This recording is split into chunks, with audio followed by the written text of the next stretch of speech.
அன்பின் பிதாவே, இந்த காலை வேலைக்கா உமக்கு நன்றி செலுத்துகிறோம். நீ நல்லவர், நன்மை செய்கிற தேவன். உம்மை நன்றியோடு துதிக்கிறோம், ஸ்தோத்தரிக்கிறோம். தேவனை நம்பி இருக்கிறேன், மனுஷனுக்கு பயப்படேன் என்று சொல்லப்பட்டபடி, ஆண்டவரே கர்த்தாவே, நாங்க எல்லா சூழ்நிலையிலும் உம்மை நம்பி இருக்க, எதற்கும் பயப்படாம தைரியமா ஆண்டவரே செயல்படத்தக்கதாய் கர்த்தர் எங்களுக்கு உதவி செய்யுங்கப்பா. ஆண்டவரே, உம்முடைய வார்த்தைகள் எங்களை பலப்படுத்தட்டும். இந்த நாள்ல நாங்க தியானிக்கிற இந்த வேத பகுதியை கர்த்தர் எங்களுக்கு ஆசீர்வதித்து தாங்க. நேசிக்கிற இயேசு கிறிஸ்துவின் இனிய நாமத்தில் கேட்கிறோம் பிதாவே, ஆமென். லூக்கா 11வது அதிகாரம் 10வது வசனம்.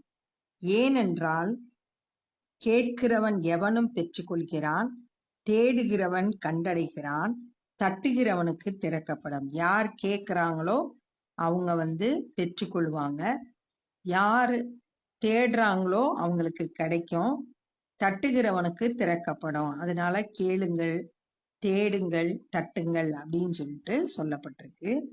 உங்களில் தகப்பனாய் இருக்கிற ஒருவனிடத்தில் மகன் அப்பம் கேட்டால் அவனுக்கு கல்லை கொடுப்பானோ? மீனை கேட்டால் மீனுக்கு பதிலாக பாம்பை கொடுப்பானா? அல்லது முட்டையை கேட்டால் அவனுக்கு தேளை கொடுப்பானா? ஒரு அப்பா மகன் வந்து கேக்குறான், அப்பம் கேக்குறான், சாப்பிட்றதுக்கே கேக்குறான். ஆனா அவங்க அப்பா அதுக்கு பதிலா கல்ல கொடுக்க மாட்டாரு. மீனை கேட்டா மீன் சாப்பிட்றது பாம்பை கொடுக்க மாட்டாரு, பாம்பு விஷம் நிறைந்தது, அதை கொடுக்க மாட்டார். முட்டையை கேட்டா தேளை கொடுக்க மாட்டாரு, எது சாப்பிடணுமோ அதை கொடுப்பாரு. மாற்றி வேற ஒன்றை, பிள்ளைய பாதிக்கக்கூடிய ஒன்றை கொடுக்க மாட்டாரு. இதெல்லாம் சொல்லிட்டு, பொல்லாதவர்களாகிய நீங்கள் உங்கள் பிள்ளைகளுக்கு, கெட்டவங்களாய் இருந்தா கூட தங்களுடைய பிள்ளைகளுக்கு நல்ல ஈவுகளை கொடுக்க அறிந்திருக்கும் போது, தான் கெட்டவனாய் இருந்தா கூட பிள்ளைகளுக்கு எப்பயும் நல்லதை கொடுக்கணும் அப்படின்ற எண்ணம் இருக்கும். அறிந்திருக்கும் போது பரம பிதா ஆனவர், பரலோகத்தில் இருக்கிற நம்முடைய பிதா தம்மிடத்தில் வேண்டிக் கொள்கிறவர்களுக்கு பரிசுத்த ஆவியை கொடுப்பது அதிக நிச்சயம் அல்லவா?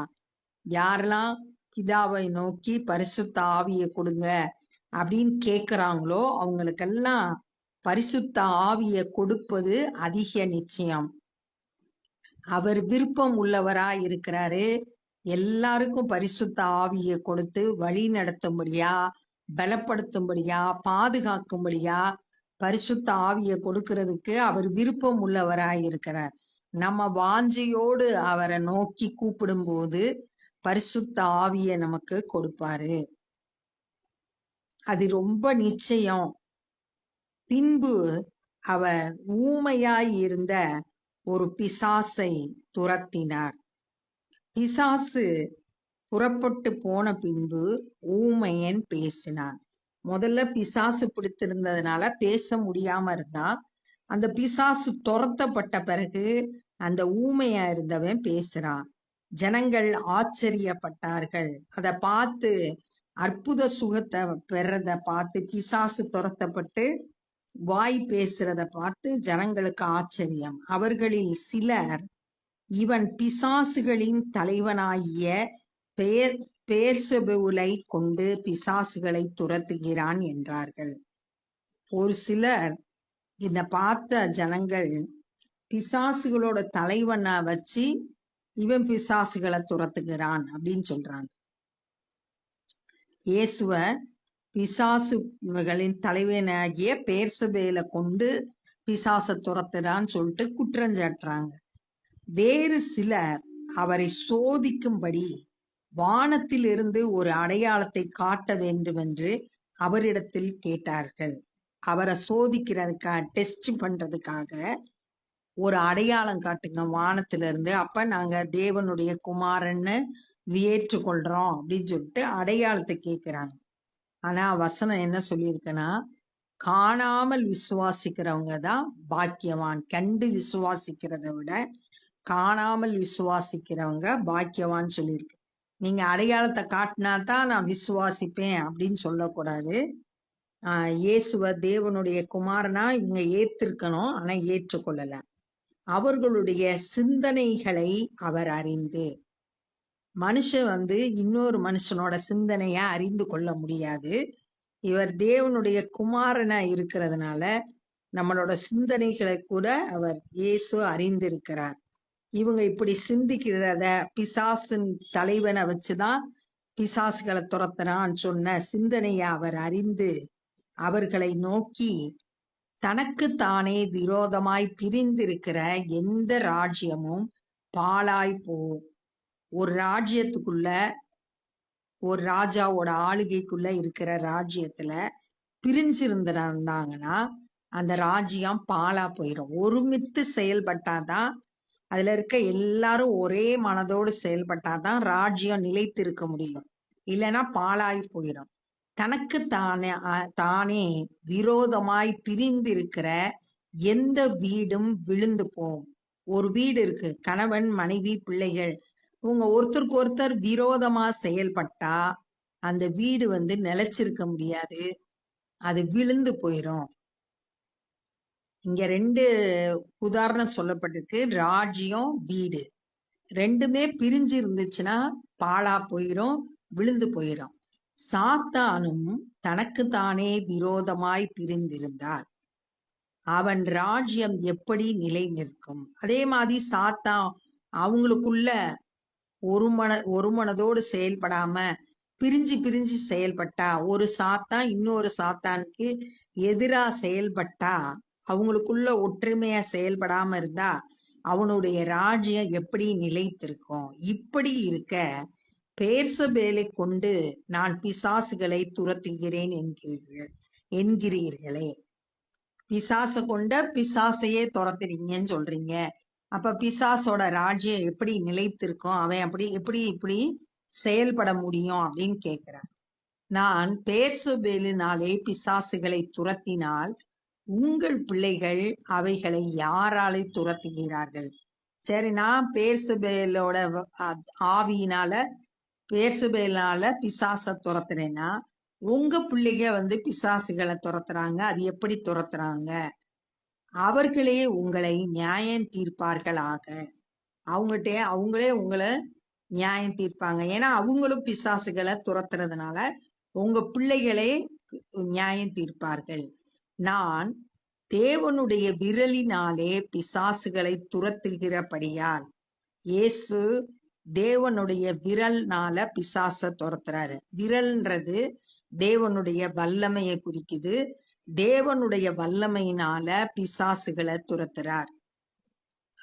துரத்துகிறபடியால் தேவனுடைய ராஜ்யம் உங்களிடத்தில் வந்திருக்கிறதே. பிசாசுகளை துரத்துறதுனால தேவனுடைய ராஜ்யம் உங்ககிட்ட வந்திருக்கு. கொலோசியர் 1:13 சொல்லிருக்கு, இருளின் அதிகாரத்திலிருந்து குமாரனுடைய ராஜ்யத்திற்கு வந்திருக்கிறீங்க அப்படின்னு சொல்லியிருக்கு. அப்ப பிசாசோட ஆளுகையில இருந்து பிசாசுகள் துரத்தப்படும் போது நமக்குள்ள தேவனுடைய ராஜ்யம் வருது, உங்களிடத்தில் வந்திருக்கிறதே. ஆயுதம் தரித்த பலவான் தன் அரண்மனையை காக்கிற போது, ஒருத்தன் ஒரு எடுத்துக்காட்டு சொல்லப்பட்டிருக்கு. ஒரு நல்ல பலசாலி இருக்கான், அவன் நல்ல ஆயுதங்கள் எல்லாம் தரிச்சிருக்கான். தன் அரண்மனையை காக்கிற போது, தன்னோட அரண்மனைய காவல் காத்துக்கிட்டு இருக்கான். அவனுடைய பொருட்கள் பத்திரப்பட்டிருக்கும். நல்ல ஆயுதம் தரிச்சு பலசாலியா இருந்து தன்னுடைய அரண்மனைய காவல் காத்தா எல்லா பொருளும் பத்திரமா இருக்கும். அவனிலும் அதிக பலவான் அவனை மேற்கொள்வான் ஆகில். அவனை விட பலசாலி ஒருத்தன் வர்றான், அவன் இவனை மேற்கொள்றான், ஜெயிச்சறான். அவன் நம்பி இருந்த சகல ஆயுத வர்க்கத்தையும் பறித்து கொண்டு, அந்த அதிக பலவான் முதல்ல என்ன செய்யறான்னா, இவனுக்கு நம்பிக்கையா இருந்த அந்த ஆயுதங்கள் எல்லாம் பறித்து கொண்டு அவனுடைய கொள்ளை பொருளை பங்கிடுவான். அவன் எதை பத்திரப்படுத்தி வச்சிருந்தானோ அந்த கொள்ளை பொருள் எல்லாம் அவன் எடுத்துட்டு போய் பங்கிட்டுருவான். இது எதுக்கு சொல்லப்பட்டிருக்கு அப்படின்னா, பலவான்றது ஆயுதம் தரித்த பலவான்றது இங்க வந்து பிசாச குறிக்குது. அவன் காவல் காக்குறான். அவனுக்கு கீழே இருக்கிற ஆட்களை பத்திரப்படுத்தி வச்சிருக்கான் அவனோட ராஜ்யத்துல. அதிக பலவானாகிய இயேசு பிசாச துரத்தி அவனை மேற்கொண்டு அவன் நம்பி இருந்த அந்த ஆயுதங்களை எல்லாம் பறிச்சு போட்டு அவனுடைய கொள்ளை பொருளாகிய ஆத்துமாக்களை இவர் வந்து தன்னுடைய அதிகாரத்துக்கு கொண்டு வந்துடுறார். பிசாசோட ஆளுகை கீழே இருந்த ஜனங்களை விடுதலை செய்து தன்னுடைய ராஜ்யத்துல சேர்த்து கொள்ளுகிறார். என்னோடு இராதவன் எனக்கு விரோதியாய் இருக்கிறான், என் கூட இல்லைன்னா எனக்கு விரோதியாய் இருக்கிறான். இப்ப 2 ராஜ்யம் இருக்கு. ஒண்ணு பிசாசோட ராஜ்யம், இன்னொன்னு தேவனுடைய ராஜ்யம். பிசாசு துரத்தப்பட்டா நம்ம தேவனுடைய ராஜ்யத்துக்குடைய பிள்ளைகள் ஆயிடுவோம். இப்ப இயேசுவோடு இராதிருந்தா எனக்கு விரோதியாய் இருக்கிறான், எனக்கு எதிரா இருக்கிறான். நம்ம எந்த ராஜ்யத்துல இருக்கிறோம் அப்படின்றத நம்ம நிதானிக்கணும். நம்ம தேவனுடைய ராஜ்யத்தின் பிள்ளைகளாய் இருக்கணும். இருளின் அதிகாரத்துக்கு கீழ்பட்டு இருக்கிற நம்ம ஒவ்வொருவரும், யாரெல்லாம் பிசாசோட அதிகாரத்துல இருக்கவங்களோ அவங்க எல்லாம் விடுதலை பெற்று குமாரனுடைய ராஜ்யத்துல பங்குள்ளவர்களா இருக்கணும். என்னோட சேர்க்காதவன் சிதறடிக்கிறான், என் கூட சேர்க்காதவன், என் கூட இல்லாதவன் ஆடுகளை என்ன செய்யறான், சிதறடிக்க பண்ணுகிறான். பிசாசோட வேலை கொல்லவும் அழிக்கவும் ஒண்ணும் இல்லாம ஆக்கணும் அப்படின்றதுதான் அவனோட திட்டம். அவனோட ராஜ்யத்துல இருந்தோம்னா நம்ம அழிவை சந்திப்போம். அதனால நம்ம தேவனுடைய பிள்ளைகளா அவருடைய ஆளுகைக்கு உட்பட்டவர்களா இருக்கணும். அசுத்த ஆவி ஒரு மனுஷனை விட்டு புறப்படும் போது வறண்ட இடங்களில் அலைந்து இளைப்பாறுதல் தேடியும் கண்டடையாமல், ஒரு மனுஷனை விட்டு அசுத்தாவி புறப்படுது. அந்த அசுத்த ஆவி என்ன செய்யுதுன்னா வறண்ட இடத்துக்கு போய் அலையுது, இளைப்பாறுதல் தேடுது. அதனோட இதெல்லாம் வந்து வறட்சி தான். வறட்சியான இடத்தை தேடுது, இளைப்பாறுதலை தேடுது. இளைப்பாறுதல் அவனுக்கு அதுக்கு கிடைக்கல. நான் விட்டு வந்த என் வீட்டுக்கு திரும்பி போவேன் என்று சொல்லி, அது என்ன சொல்லுதுன்னா, நான் யார விட்டுட்டு வந்தேனோ அவங்ககிட்ட திரும்ப போறேன், அது என் வீடு அப்படின்னு சொல்லுது. என் வீட்டிற்கு திரும்பி போவேன் என்று சொல்லிட்டு திரும்பி வருது. அதில் வரும்போது அது பெருக்கி சோடிக்கப்பட்டு இருக்கதை கண்டு, அப்ப அந்த வீடு எப்படி இருக்கு, பெருக்கி சோடிக்கப்பட்டு இருக்கு, நல்ல சுத்தமா இருக்கு, ஜோடிக்கப்பட்டு இருக்கு அப்படின்னு சொல்லியிருக்கு. புட்டின் ஆர்டர் அப்படின்னு சொல்லிட்டு இங்கிலீஷ் பைபிள்ல போட்டிருக்கு. எல்லாம் ஒழுங்கா எல்லாம் சுத்தமா இருக்கு. அது என்ன செய்யுது, அதை பார்த்துட்டு திரும்பி போய் தன்னிலும் பொல்லாத வேறு 7 ஆவிகளை கூட்டி கொண்டு வந்து, இது என்ன செய்யுதுன்னா திரும்ப தன்னை துரத்திடுவாங்கன்னு சொல்லிட்டு தன்னை விட கூட அதிகமான வல்லமையை பெற்று கொள்ளும்படியா தன்னிலும் பொல்லாத வேறு 7 ஆவிகளை கூட்டி கொண்டு வருது. பெரிய ஸ்ட்ரென்த்தோட வருது, உட்புகுந்து. அப்ப உள்ள புகுந்துருது, அங்கே குடியிருக்கும். இது வந்து பெருக்கி ஜோடிக்கப்பட்டிருக்கு, சுத்தமா இருந்துச்சு. ஆனா பாதுகாப்பு இல்லாம திரும்பவும் பிசாசுக்கு என்ன செஞ்சிருது, இடம் கொடுத்ததுனால அது உள்ள வந்து தன்னை விட 7 ஆவிகளை, பொல்லாத ஆவிகளை கூட்டிட்டு வந்து அங்கு குடியிருக்கு. அப்பொழுது அந்த மனுஷனுடைய முன்னிலைமையிலும் அவன் பின் நிலைமை அதிக கேடுள்ளதாய் இருக்கும். முன்னாடி ஒரு பிசாசு இருந்துச்சு, இப்ப அது 7 பிசாச கூட்டிட்டு வந்து முன்னால இருந்த நிலைமைய விட இப்ப இருக்க நிலைமை ரொம்ப கேடா இருக்கு, கேடு உள்ளதாய், அதிக கேடு உள்ளதாய் இருக்கு. ஏன்னா சுத்திகரிக்கப்பட்ட ஒரு மனுஷன் திரும்ப வந்து தன்னை தேவனுடைய பாதுகாப்புல அவருடைய ஆளுகைக்கு உட்பட்டு தேவனுக்கு கீழ்ப்படிஞ்சு ஒரு பரிசுத்தமான வாழ்க்கை வாழணும், அவருடைய பாதுகாப்புல இருக்கணும். அப்படி இல்லாம இருந்தா, பிசாசுக்கு இடம் கொடுத்தா அவன் மறுபடியும் உள்ள புகுந்து அதிக கேடு உண்டாக்குவான். அப்ப விடுதலை பெற்ற ஒவ்வொருவரும் எச்சரிக்கை உள்ளவர்களா, ஆண்டவருடைய பாதுகாப்புல ஆண்டவருடைய சத்தத்துக்கு கீழ்ப்படிஞ்சு ஒரு பரிசுத்தமான வாழ்க்கை வாழணும். பிசாசுக்கு இடம் கொடுக்க கூடாது அப்படின்றத கற்றுக்கொண்டோம். இந்த நாள்ல நம்ம என்ன கற்றுக்கொண்டோம்னா, ஒரு அப்பாட்ட போய் பையன் அப்பம் கேட்டா கல்ல கொடுக்க மாட்டாரு, மீனை கேட்டா பாம்பை கொடுக்க மாட்டாரு, முட்டைய கேட்டா தேலை கொடுக்க மாட்டாரு. பொல்லாதவங்களால தகப்பன் கூட தன் பிள்ளைக்கு நல்ல ஈவை கொடுக்கணும், நல்ல கிஃப்ட கொடுக்கணும்னு நினைக்கிறாரு. பரலோகத்துல இருக்க பிதாவும் யாரெல்லாம் தம்மை வேண்டிக் கொள்றாங்களோ அவங்களுக்கு பரிசுத்த ஆவியை கொடுக்கறது ரொம்ப நிச்சயம் அப்படின்னு சொல்லிட்டு கற்றுக் கொடுக்கிறாரு. அதனால பரிசுத்த ஆவிய நம்ம வாஞ்சியோடு கேட்டு பெற்றுக்கொள்ளணும். கட்டாயம் அவர் கொடுப்பாரு. பிசாசு பிடிச்சு ஊமையா இருந்த ஒருத்தன்ட்ட இருந்த பிசாச துரத்தினாரு. அவன் பேச ஆரம்பிச்சிட்டான். இத பார்த்தவங்க பிசாசுகளோட தலைவனாலதான் இவன் பிசாச துரத்துறான்னு சொன்னாங்க. ஒரு சிலர் அடையாளத்தை காட்டினா தான் விசுவாசிப்போம்னு சொன்னாங்க. இவங்களோட சிந்தனையெல்லாம் அறிந்து ஒரு ராஜ்யம் தனக்குத்தானே பிரிந்திருந்தா பாழா போயிரும். ஒரு வீடு தனக்குத்தானே விரோதமா செயல்பட்டா விழுந்து போயிரும். சாத்தானும் அது மாதிரி தனக்குத்தானே பிரிந்திருந்தா நிலைச்சிருக்க முடியாது அப்படின்னு சொல்றாரு. சொல்லிட்டு நான் தேவனுடைய விரல்னால தேவனுடைய வல்லமையினால பிசாசுகளை துரத்துறேன், அதனால தேவனுடைய ராஜ்யம் உங்களிடத்தில் வந்திருக்கிறது அப்படின்னு சொல்றாரு. ஒரு பலவான் ஆயுதம் தரிச்சிருக்கான், தன்னுடைய அரண்மனைய காவல் காத்துக்கிட்டு இருக்கான், அவனோட பொருள்லாம் பத்திரமா இருக்கு.